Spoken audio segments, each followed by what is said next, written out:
We're chatting with Mr. Narayan Rao, founder of Corner House. Thank you so much for making this time. Welcome. I just want to know why the name Corner House? Well, actually, the first place we started was located in in a tiny little corner which is really unknown. Okay. So we struggled for a name there, and but considering the location, and Residency Road was relatively unknown in those days, so we decided to call it Corner House. And that was way back in 1982. 7th of May to be precise. Wow, so you just finished a birthday then, a little while ago? It's 35 years. Congratulations. This is pretty phenomenal. Now, there have been several other ice cream shops that have come into existence, after Corner House. So what is it about Corner House that absolutely nobody can copy? I think the most important thing here is we didn't start off as an ice cream house. We started off as a fun food cafe. And then we kind of graduated into ice cream accidentally. And one of the reasons why we're still around in spite of so many people being new entrants in the business is that I think it's more nostalgia than anything else. Because we're an old Bangalore name. And almost 3 or 4 generations have gone through Bangalore in these 35 years. And they connect Bangalore with certain brand names. And Corner House happens to be one of them. So many international brands have also come into Bangalore. They've, forayed into Bangalore, and things that people have tried in other countries, which have now come to, home. So how do you plan to keep the legacy of Corner House going? Well, that's a very difficult question because the kind of innovations that you have to come up with are going to be rather difficult. But I'm leaving the next chapter to my son. I've decided to kind of take a back seat in another year or so, and maybe he will come up with some better ideas. Right now I'm pretty bankrupt. Okay. We refuse to believe that. What has been your one favorite memory from all these years gone by of Corner House? Yeah, okay, let me tell you this. This has been I've been quoted in some magazines for this also. This happened sometime around 2006, 2007. We were at the original Corner House on Residency Road, and there was a little umbrella outside which used to shelter people from the rain because there was one table which wasn't covered. And a large family happened to land up on a Sunday, and after they finished their ice creams, they came inside and requested me to come outside. I kind of walked outside thinking there was a complaint and quite geared up to handle it. And as soon as I went outside, I got a standing ovation from about 16 people there. I just couldn't understand what the ovation was about. And then the eldest member of the family explained that there were 4 generations present at that gathering, and they all wanted to express their thanks for having been around for so many years. I think that is probably one of the most satisfying moments in my career. And that's, I think, how you have truly been a part of people's lives. Even if, in a small way, even if it's just ice cream, it holds so many memories, and I think that's pretty awesome. Now, Corner House, what is your expansion plan per se? I know you have a new outlet coming up in Koramangala, but what else? Currently, we're looking at only Bangalore. At least I sincerely believe that expansion should be based on our capabilities rather than wild expansion without any kind of plan in mind. Haven't looked beyond the shores of Bangalore and Mysore. So we are already represented in Mysore. We have 2 branches in Mysore, and we're very clear that we realize that we have limitations in management bandwidth, and therefore we will do exactly how much is permitted within our limited reach. Are you looking for funding? Difficult question at the moment. If I don't have an opportunity, funding is available. There have been many approaches already. But unless I have a business plan in place, I don't want to really look in that direction. Fair enough. Now, obviously, a journey of 35 years was probably filled with ups and downs. And, what was that one moment you really thought, oh my God, this might really be it. This might be the end of it? I think 1988, 89. We had to kind of reinvent ourselves at that time, and I was bringing in the there was a lot of there was no competition in the ice cream business for the players who were already there, and we had to retire one of our businesses to be able to bring in the ice cream business. So at that time it was a kind of a touch and go whether we would survive, because there were very established players in the market. There were 2 or 3 to be precise, and we were going to give them competition. So I didn't even know whether we'd get anywhere with that business. So it was a kind of a hit and run. So it kind of worked. So how did you do that? I mean, today there's so many fancy marketing gimmicks and all of that. But back then, how did you do it? Very simple. We actually, I had an old refrigerator, freezer of mine, which in those days we didn't have Visi coolers in the market. So I had an old freezer. So I took out the door and cut the centerpiece of the door and put a glass in there. And then I boiled some potato and made artificial scoops of ice cream in the potato. And I put the potato in actual glasses and dressed it up with the kind of dressings that I wanted, and I invented my sundaes. Now, what was very important, because Bangalore was full of those fancy pictures, but you never really got to see what you are getting on your table. Correct. So in terms of size and the same scale. So I think it went a very long way with our customer to say, this is what I'm getting for the kind of money I'm paying. And this is exactly the color and so we followed that till we were using glassware.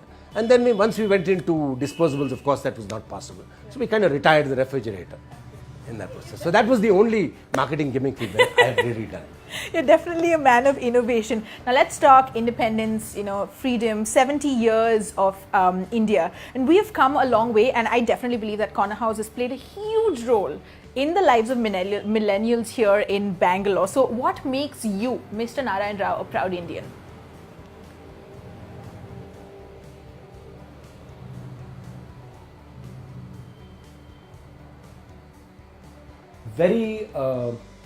Yes, I've seen the growth, the galloping growth in the last 10 years. I'm not sure we're going in the right direction in terms of the speed of growth that we're growing at, because I sincerely believe that we get to get our foundations in order before we grow the way we're growing. Yeah. But having said that, the changes in technology are so many, which I've really not kept in touch with, because I'm kind of old school in that. Yeah, but I guess country is moving forward very, very fast, and sometimes a little too fast for people like us.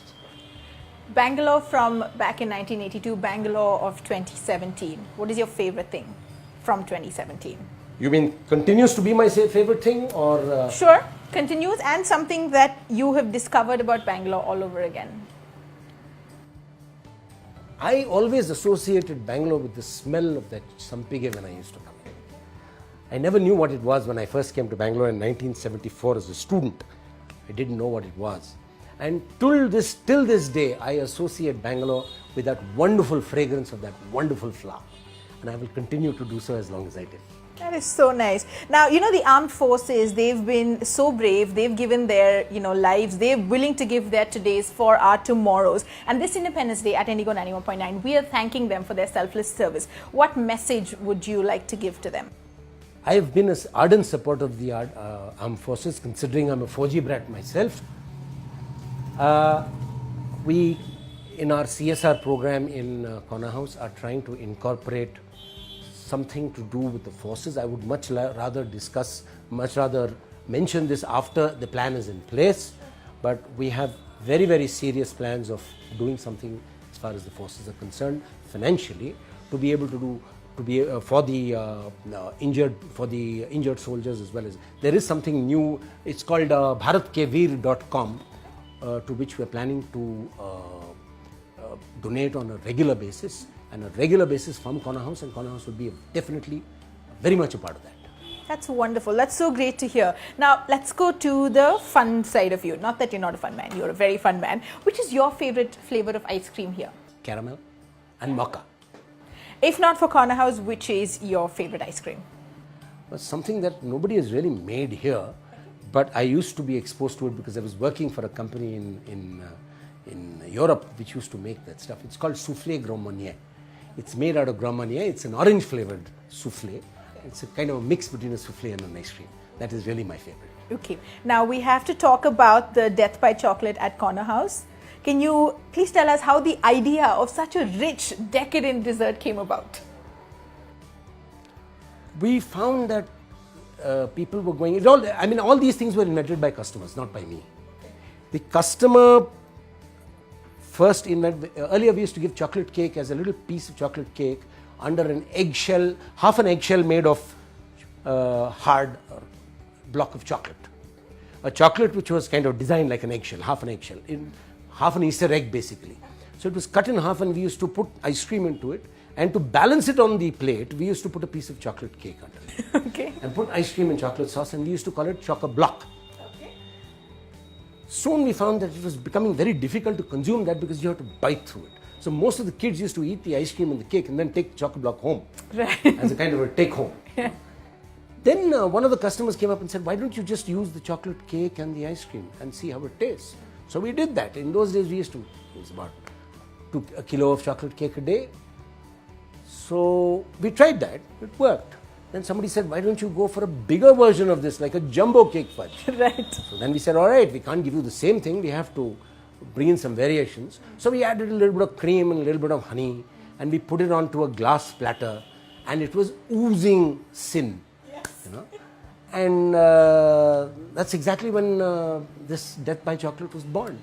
And then of course it's got metamorphosed into different containers, different packaging and so on and so forth. So you really don't get a view of the items per se because it's in packaging. Yeah. But the size has virtually remained the same over the years. Of course the cost has gone up exponentially. It started off as a 45 rupee dessert. What? Yes, started off at 45. The hot chocolate fudge started off at 6. Wow. Oh. So yeah, well, that is inflation, what to do. And GST hasn't helped. No, I'm sure. I'm sure. Now, you probably won't tell me the answer to this, but I want to know what makes your hot chocolate sauce so delicious. It is like nothing any of us have ever tasted anywhere else. Very standardized recipe. Refusal to veer even 1% from the recipe, and lots of soul in it. Who invented this recipe? The recipe was invented by my previous employers in Delhi, and I worked on it, and I'm confident. I would like to confidently say that I bettered them at it. I swear to you, it has tasted the same. It's like you said, it's a memory. You know, it's just something that you associate, that you just go to for comfort. Now, your music. What kind of music do you listen to? Now that's a question that you've caught me on the wrong foot with that. I would prefer music like instrumental music like Paul Muria and Richard Tredeman, but that doesn't really go well with the youngsters. I prefer instrumental music rather than. So this constant argument taking place with the next generation, that is my son in particular, about the kind of music. So I've left it to him to do his recordings and spread them around the branches depending on what he wants. Okay, and I don't interfere in that. And has your music taste changed over the years or not? My music taste has remained the same. What would you like to tell young India?